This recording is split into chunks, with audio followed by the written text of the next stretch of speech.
performances récentes de Barcelone en championnat ont été impressionnantes, démontrant sa capacité à affronter des situations difficiles. Malgré une situation difficile avec 8 joueurs absents en raison de blessures, l'équipe a réussi à se lancer dans une remarquable série de 7 matchs sans défaite. Cette résilience leur a non seulement permis de remporter des victoires, mais aussi de marquer des buts avec facilité. Cependant, leur série de victoires a pris fin brutalement lors d'un match contre Osasuna, où Barcelone a subi une décevante défaite 2-4. L'entraîneur Hansi Flick a apporté plusieurs modifications à sa composition de départ pour tenter de gérer la fatigue des joueurs, ce qui n'a malheureusement pas donné les résultats escomptés. La décision de laisser 5 titulaires clés sur le banc s'est avérée préjudiciable, conduisant à une performance qui laissait beaucoup à désirer. L'un des problèmes les plus flagrants du match a été le manque de mouvement de l'équipe. Les actions offensives ont été largement inefficaces, le jeu paraissant lent et manquant de mouvements dynamiques nécessaires pour créer des ouvertures. L'absence de Lamine Yamal a été particulièrement marquante, car son agilité et sa vitesse permettent généralement d'étirer la défense adverse. De même, l'absence de Rafinha sur l'aile gauche a privé l'équipe de sa capacité à créer des espaces pour les autres. Gérard Martin, qui a remplacé Alejandro Balde, a eu du mal à faire preuve de la même puissance offensive. Sur le flanc droit, Ferran Torres a été peu brillant jusqu'à la fin du match, où il a été tout près de marquer à 2 reprises. Ses tentatives étaient louables mais sont arrivées trop tard pour avoir un impact significatif. Jules Koundé était le seul joueur capable de poser une menace sur les flancs jusqu'à ce que Yamal soit remplacé dans le jeu, mais même ses efforts n'ont pas suffi à renverser la tendance. Les difficultés offensives du Barça ont été aggravées par son incapacité à se créer des occasions de but franches. L'équipe, connue pour sa créativité offensive, a semblé hésitante et lente dans sa construction du jeu, ce qui a permis à Osasuna de dominer le match. Les autres ont constamment remporté des batailles individuelles sur tout le terrain, en particulier au milieu de terrain, ce qui est crucial pour le style de jeu de Barcelone. Les joueurs d'Osasuna ont su dominer leurs homologues barcelonais, ce qui a permis une différence significative d'efficacité lors des duels individuels. Cela s'est surtout manifesté en première mi-temps, où l'approche agressive d'Osasuna a permis une série de récupérations réussies. En revanche, Barcelone a eu du mal à récupérer le ballon et à mettre en place son jeu d'attaque verticale habituel. Ce n'est qu'en deuxième mi-temps qu'ils ont commencé à montrer des signes de leur style caractéristique, à un moment où Osasuna avait déjà pris une avance confortable.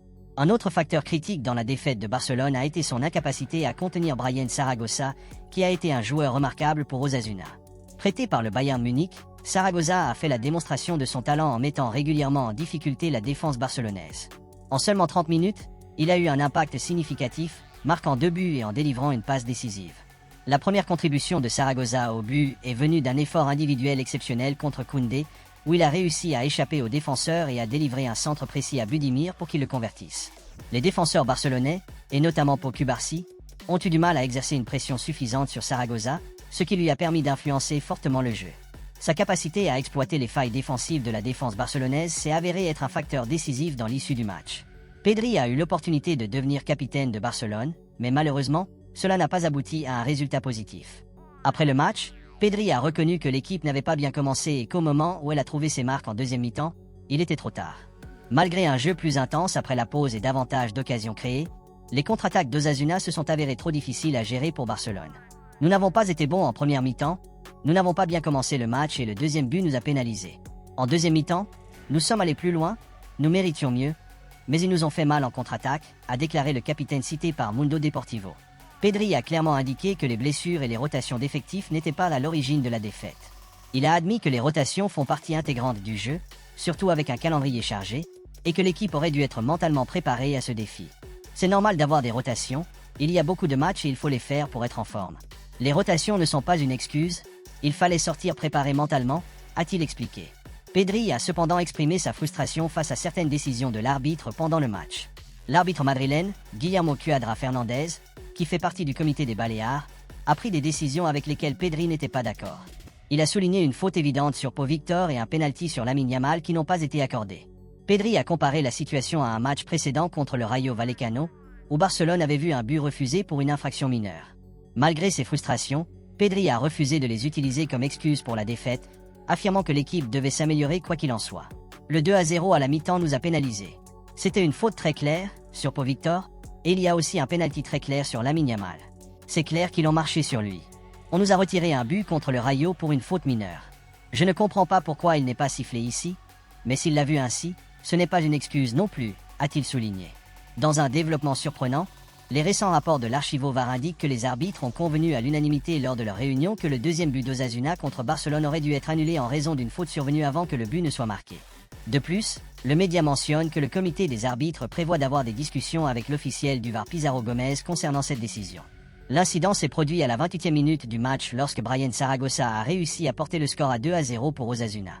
Il a éliminé Jules Koundé et Sergi Dominguez avant de dribbler le gardien Inaki Peña pour mettre le ballon au fond des filets. Mais avant ce but, une faute importante a été commise. Pau Victor a subi une lourde et incontestée ruée de Lucas Toro, qui est resté impuni.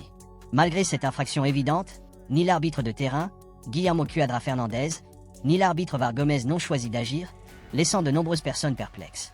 L'attaquant du FC Barcelone avait déjà été la cible d'un tacle violent plus tôt dans la première mi-temps, mais l'arbitre n'avait pas sifflé de faute à cette occasion également. L'absence d'intervention de l'équipe arbitrale dans des moments aussi critiques a suscité des interrogations chez les supporters et les analystes. Fernandez, qui a arbitré le match Osasuna-Barcelone, ainsi que Gomez qui supervisait la VAR, ont ignoré la faute. Cette décision s'est avérée cruciale, car elle a directement conduit au deuxième but d'Osasuna. L'incident a suscité des discussions sur la cohérence et la précision de l'arbitrage dans les matchs cruciaux.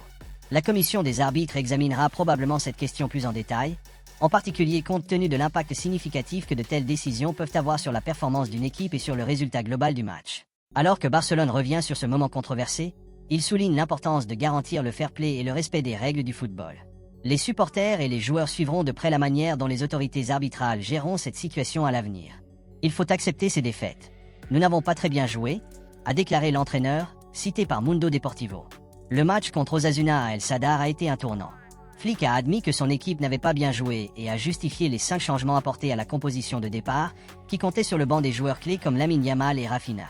Je pense que c'est ma responsabilité de protéger les joueurs, car ils ont joué beaucoup de minutes. Flick a reconnu que même si sa décision de faire tourner les joueurs avait pu affecter le résultat, son objectif était de garantir que l'équipe puisse récupérer pour les prochains matchs. Mais je ne m'attendais pas à ce que nous jouions comme ça.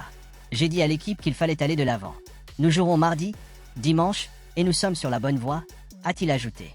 Barcelone a un programme chargé, avec un match mardi suivi d'un autre dimanche, et Flick a souligné l'importance d'être préparé pour le prochain affrontement de la Ligue des Champions contre les Young Boys. Nous avons 2 jours pour récupérer. J'espère que nous verrons la meilleure version de l'équipe. Nous devons remporter notre première victoire en Ligue des Champions, a-t-il souligné. Après le match, Flick s'est montré conscient des erreurs de son équipe, même s'il a exprimé sa déception face à certaines décisions d'arbitrage. Il a notamment souligné le deuxième but d'Osasuna, où Lucas Toro a semblé commettre une faute sur Pau Victor au début du jeu. Flick a admis qu'il n'avait pas vu clairement l'incident, mais a souligné que ses joueurs pensaient qu'il s'agissait d'une faute. Malgré sa frustration, Flick s'est abstenu de critiquer sévèrement l'arbitre, préférant se concentrer sur la performance de son équipe. Sur le deuxième but, je crois qu'il y a eu une faute au début de l'action, je n'en suis pas complètement sûr, car je n'ai pas encore pu la voir, mais c'est ce que j'ai entendu. Qu'il marque 4 buts contre nous, c'est trop. Mon travail n'est pas de parler aux arbitres. Un autre moment controversé s'est produit vers la fin du match, où un éventuel pénalty sur Lamine Yamal n'a pas été accordé. Flick, assis sur le banc, a déclaré qu'il n'avait pas bien vu l'incident mais qu'il avait confiance dans la décision des arbitres et dans l'intervention de la VAR. Il a minimisé la controverse, choisissant de ne pas s'attarder sur les décisions des arbitres. Je suis assis et je n'ai pas une bonne vue. Cela aurait pu être une faute, mais c'est l'arbitre qui décide, et il y a aussi la VAR. Les choses sont comme ça et je n'y accorde plus d'importance, a-t-il ajouté. Flick a également été interrogé sur sa décision de remplacer Robert Lewandowski alors que le score était de 1-2, alors que Barcelone courait toujours après le match. Il a défendu sa décision en expliquant que Lewandowski, comme les autres joueurs, avait besoin de repos en raison du calendrier exigeant, et que le remplacement avait été effectué pour son bien-être. Il a aussi besoin de repos. C'est comme ça. Tout le monde a besoin de repos. Il est coriace, mais tous les 3 jours nous avons un match et nous le faisons pour son bien. En résumé, la première défaite de Barcelone sous la direction de Flick a mis en évidence les exigences physiques de l'équipe et les défis liés à la gestion d'un calendrier chargé. Flick, bien que déçu, a assumé la responsabilité de la défaite et est resté positif quant à la route à suivre, notamment en Ligue des Champions. Wojciech Szczęsny est sur le point de rejoindre Barcelone. Selon le média polonais Mexiki, il assistera au prochain match de l'UEFA Champions League contre les Young Boys depuis les tribunes.